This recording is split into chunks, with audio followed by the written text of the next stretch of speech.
So in this video we are going to discuss abdominal examinations. So सबसे पहले patient का consent लेंगे कि हम लोग एग्जामिन कर रहे हैं. देन पेशेंट को सुपाइन पोजीशन पे लिटाना है. Then patient should flex knee to relax the abdominal muscles. Knee flexion करना है ताकि एब्डोमिन के जो मसल्स है वो रिलैक्स हो सके और हम लोग एब्डोमिन इजीली पाल्पेट कर सके. So abdomen should adequate exposed. Then normally क्या होता है एग्जामिनेशंस में पहले हम इंस्पेक्शन करते हैं, then palpation, then percussion and then auscultation. लेकिन एब्डोमिनल एग्जामिनेशन में हम लोग पहले इंस्पेक्शन करेंगे, देन ऑस्कल्टेशन करेंगे, देन पैल्पेशन करेंगे, देन परकशन करेंगे. क्योंकि अगर पैल्पेशन और परकशन पहले करेंगे तो उसकी जो ऑस्कल्टेटरी फाइंडिंग्स है चेंज हो जाती है. क्योंकि परकशन और पैल्पेशन में एब्डोमिन की मूवमेंट होना शुरू होती है. अगर वो मूवमेंट शुरू हो गई तो ऑस्कल्टेटरी फाइंडिंग्स अलग आती है. इसलिए हम लोग पहले इंस्पेक्शन करेंगे, then auscultation, then palpation and then percussion. So सबसे पहले देखेंगे inspection.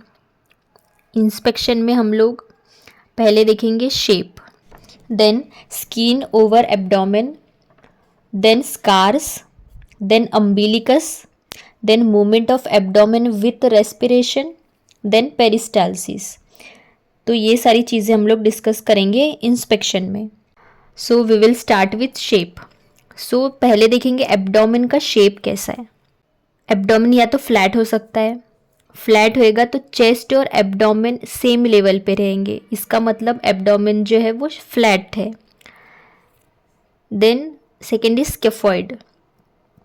Abdomen present in lower level then chest.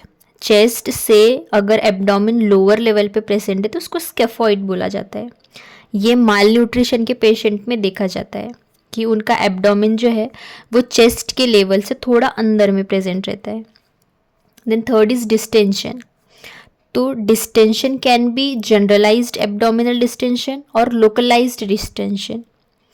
अगर जनरलाइज्ड डिस्टेंशन है तो फ्लूइड के वजह से डिस्टेंडेड हो सकता है, या फ्लेटस के वजह से, या फैट के वजह से, फीटस, फुल ब्लैडर, फीकल इनियोप्लाज्म और फीसेस. इन सब चीज़ों की वजह से जनरलाइज्ड डिस्टेंशन हो सकता है एब्डोमेन का. Then second is localised distension.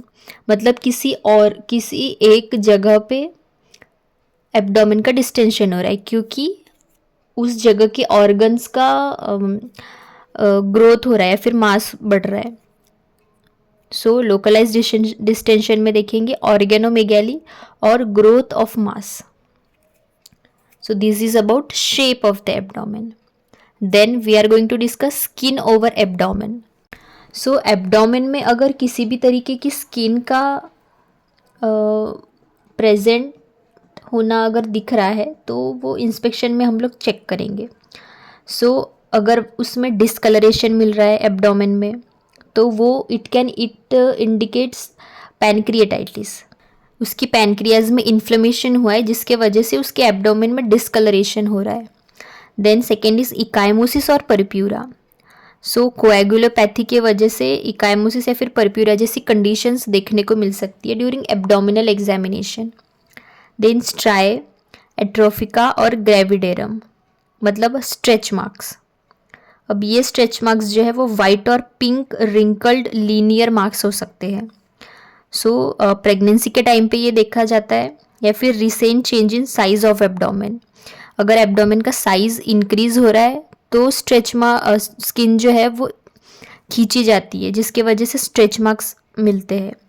अगर एब्डोमेन में साइज उसका चेंज हो रहा है इसलिए उसमें स्ट्रेच मार्क्स देख सकते हैं. Then purple striae. Cushing syndrome में पर्पल स्ट्राई मिल सकते हैं. Then linea nigra. So pregnancy के टाइम पे एब्डोमेन का डिस्टेंशन होने की वजह से जो चेंजेस मिलते हैं उसको लीनिया नाइग्रा कहा जाता है. Then sinuses.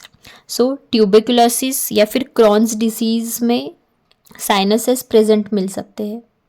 So this is about skin over abdomen, abdomen के ऊपर स्किन कैसी हो रही है. Then we will discuss scars. अगर एब्डोमेन में स्कार्स प्रेजेंट है तो वो इंडिकेट करता है प्रीवियस कोई सर्जरी हुई है. देन अम्बिलिकस, अम्बिलिकस अगर इन्वर्टेड है तो वो नॉर्मल है. नॉर्मली अम्बिलिकस जो है वो इन्वर्टेड शेप में रहती है. अगर वो इवर्टेड है तो उसमें असाइटिस पेशेंट में देखने को मिल सकता है. Tense ascites can be seen. Then hernia, अगर अम्बिलिकस में हर्निया की कंडीशन आ रही है तो लैक्स एब्डोमिनल वॉल्व की कंडीशन देखने को मिल सकती है. Then node, it indicates metastasis from gastrointestinal tract cancers. So this is about umbilicus. Then we will discuss movement of abdomen with respiration. Normally क्या होता है, ड्यूरिंग इंस्पिरेशन जेंटली राइज होता है एब्डोमेन और ड्यूरिंग एक्सपिरेशन जेंटली फॉल होता है. सो abdominal examination में हम लोग को चेक करना है कि इंस्पिरेशन और एक्सपिरेशन में एब्डोमेन में क्या चेंजेस मिल रहे हैं. Then 6th is peristalsis. So normally peristaltic movements जो है वो विजिबल नहीं होते हैं, लेकिन अगर ऑब्स्ट्रक्शन है पाइलोरस में तो पेरिस्टालसिस जो है वो विजिबल हो सकती है from left costal margin to right.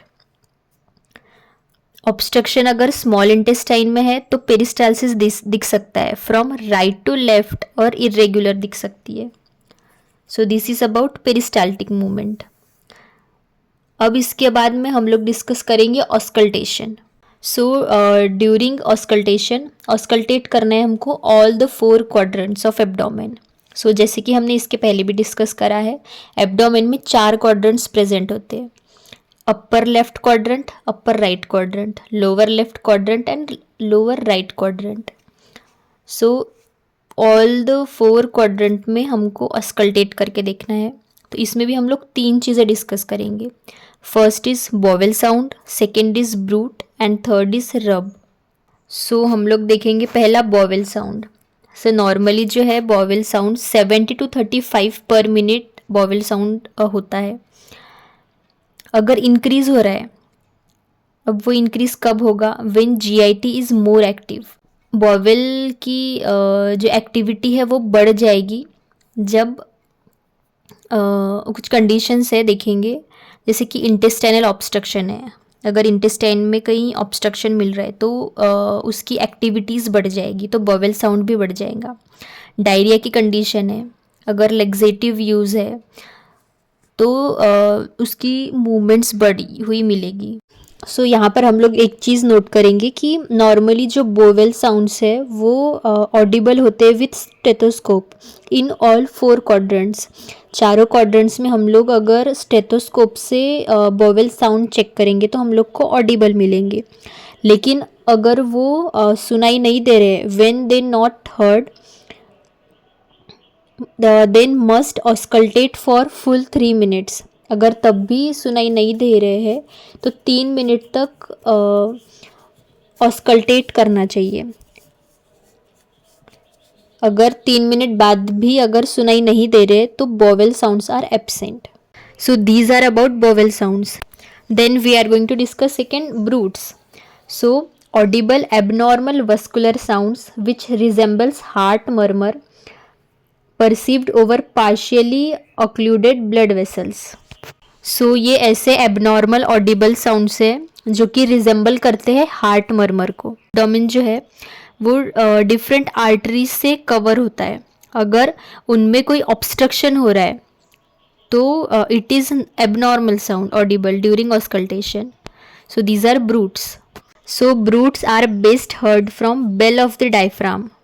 सो अलग अलग टाइप के ब्रूट्स होते हैं जो कि अलग अलग लोकेशन पे लोकेटेड रहते हैं, उस लोकेशन पे ही वो ब्रूट सुनाई देगा.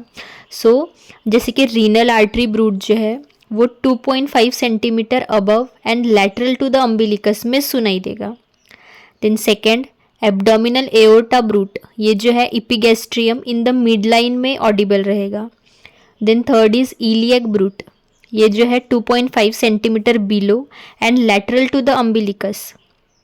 Then fourth, hepatic bruit, hepatic bruit indicate करता है haemangioma, acute alcoholic hepatitis.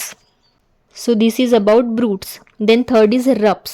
So उसमें दो टाइप के रब देखने को मिल सकते हैं. फर्स्ट इज हिपैटिक फ्रिक्शन रब एंड सेकेंड इज स्प्लीनिक रब. सो पहला जो है हिपैटिक फ्रिक्शन रब, ये जो है it is superficial scratchy sound heard on liver. Friction rub सुनने के लिए पेशेंट को 3 टाइम्स माउथ ब्रीदिंग करने बोलना है पहले. देन ऑस्कल्टेट करना है between 6th and 12th intercostal space. So this रब जो है वो देखने को मिल सकता है हिपैटोसेल्युलर कार्सिनोमा की कंडीशन में, या फिर पोस्ट लीवर बायोप्सी में देखने को मिल सकता है, या फिर हिपैटिक इन्फार्क्ट की जैसी अगर कोई कंडीशन है तो हमको हिपैटिक फ्रिक्शन रब ऑस्कल्टेशन के टाइम पे सुनने मिलेगा. देन सेकेंड इज स्प्लीनिक रब. So it is coarse scratching sound coinciding with inspiration over left upper quadrant. So splenic rub सुनने के लिए हमको 6th and 8th intercostal space के बीच में ऑस्कल्टेट करना है in mid axillary line. So this seen in sickle cell anaemia, chronic myeloid leukaemia and post splenic puncture. ऐसी condition में हमको स्प्लीनिक रब सुनने को मिल सकता है. इसमें और एक तरीके का साउंड है that is suction splash. So auscultate करना है पेशेंट के लेफ्ट अपर क्वाड्रेंट में. देन पेशेंट को शेक करना है. सो स्प्लैश लाइक नॉइज जो है वो सुनने मिलेगा.